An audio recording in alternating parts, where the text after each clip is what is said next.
সম্মানিত দর্শক শ্রোতা, পৃথিবীর যে যেখানে আছেন, যেখান থেকেই দেখছেন, দেখেন আমরা আসছি এখানে বারামের হাওর। ওদিকে আছে দল কাদিরপুর, এদিকে হলো দিরাই।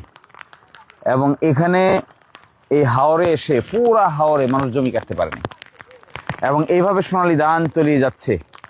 শুধু এখানে না, এটা তলিয়ে যাচ্ছে তাপ্তির হাওরে, তলিয়ে যাচ্ছে কুলুঞ্জের বিভিন্ন হাওরে, তলিয়ে যাচ্ছে রফিনগরের হাওরে, করিমপুরের হাওরে, সব জায়গায়। দেখেন এগুলো, এই ধান যারা কাটছে, এটা কাইটে আরো মহাবিপদে পড়ছে।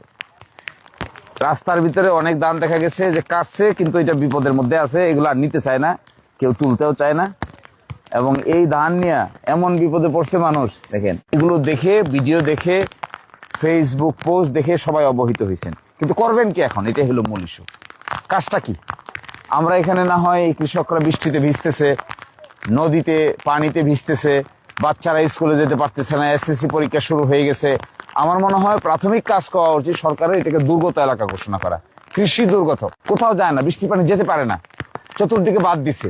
একবার প্রতি বছরই বাদ দিছে, বাদ দিয়ে দিয়ে দিয়ে দিয়ে অবস্থা করেছে, বিভিন্ন সরকারের আমলে করেছে।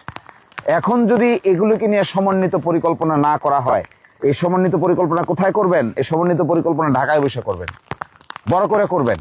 এই সমন্বিত পরিকল্পনা ছাড়া এটার কোনো মুক্তি নাই। এটা পুরা সুনামগঞ্জের ভাটি অঞ্চলের সবগুলো হাওরে এই দশা।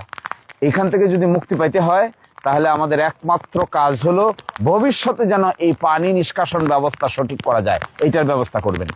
পানি নিষ্কাশন ব্যবস্থা কিভাবে সঠিক করবেন? পানি নিষ্কাশন ব্যবস্থা সঠিক করতে গেলে আপনাকে বৃষ্টি হবেন। এখানে কিন্তু চৈত্র মাসে এমন শুকাইছিল যে মানুষ বৃষ্টির জন্য ধানে পানি দিবে কোথা থেকে তার ব্যবস্থা ছিল না, সেচ প্রকল্প ছিল না, সেচের কোনো ব্যবস্থা ছিল না।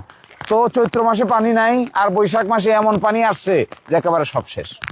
তো এই জন্য আমি আপনাদেরকে অনুরোধ করতে চাই, এগুলার একদিনের কোনো সমাধান দরকার নাই। একবার গেছে তো গেছেই, মানুষ কান্নাকাটি করে বসে থাকবে। কি করবে মানুষ? খাবে কি? যাবে কোথায়? কার কাছে যাবে? কার কাছ থেকে চাইবে? কিন্তু তাদের জীবন চলে যাবে সাহায্য সহযোগিতা করে।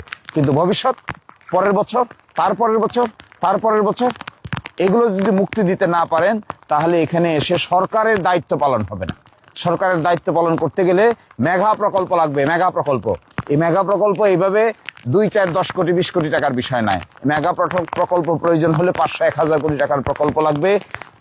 খনন করবেন, পানি থাকার ব্যবস্থা করবেন, পানি যেটা আসবে এটা নিষ্কাশনের ব্যবস্থা করবেন, বস শেষ। যথেষ্ট সুইচ গেজ করবেন, একটা হাওর থেকে আরেকটা হাওরকে আলাদা করবেন।